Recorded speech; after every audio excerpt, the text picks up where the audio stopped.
दिल्ली विधानसभा का जो परिसर है, ये परिसर एक ऐतिहासिक बिल्डिंग है। जब कलकत्ता से, अंग्रेजों के जमाने में जब कलकत्ता से दिल्ली राजधानी ट्रांसफर की गई थी, तो उस वक्त ये बिल्डिंग बनाई गई थी 1912 में। इस बिल्डिंग में 2022 में तत्कालीन स्पीकर श्री रामनिवास गोयल जी के प्रयास से ये पता चला कि एक कोने में एक फांसी घर था। उस फांसी घर में स्वतंत्रता सेनानियों को फांसी दी जाती थी।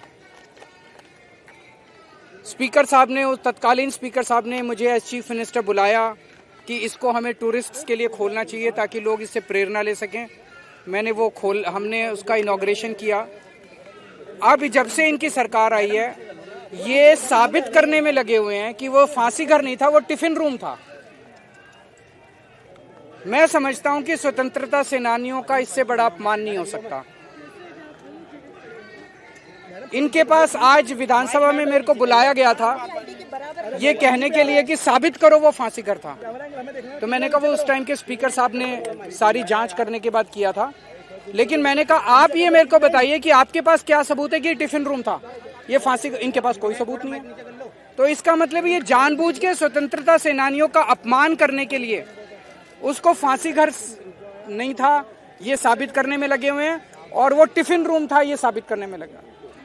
पर मेरा अपना ये कहना है, आज जब से बीजेपी की सरकार आई है 1 साल से, मैंने अंदर इनको यही कहा।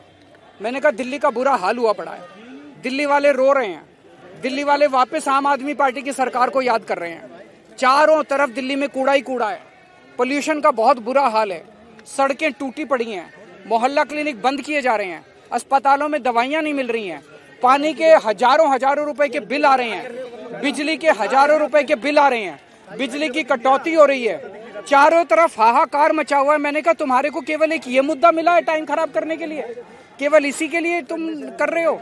मैंने कहा जरा सा संभालो, दिल्ली को संभालो। दिल्ली के बारे में बात नहीं, मैं मुख्यमंत्री था, पूर्व मुख्यमंत्री, 10 साल में मुख्यमंत्री रहा, मेरे को भी थोड़ा एक्सपीरियंस है। मुझे खुशी होती अगर इनकी कोई कमेटी मेरे को कहती केजरीवाल जी बताइए सीवर कैसे ठीक करें, बताइए सड़क कैसे ठीक, मैं अपने एक्सपीरियंसेस शेयर करता। मेरे को इससे कोई लेना देना किसकी सरकार है। मैं तो चाहता हूं कि दिल्ली सुधरे, लेकिन इनको दिल्ली चलानी ही नहीं है, इनका मकसद ही नहीं है दिल्ली, केवल राजनीति करना है। और सबसे बड़ा दुख मेरे को इस बात का हुआ कि स्वतंत्रता सेनानियों को जब फांसी दी जाती थी, ऐसे स्थान को ये लोग ये साबित करने में लगे हुए हैं कि वो फांसी घर नहीं है और वो टिफिन रूम है।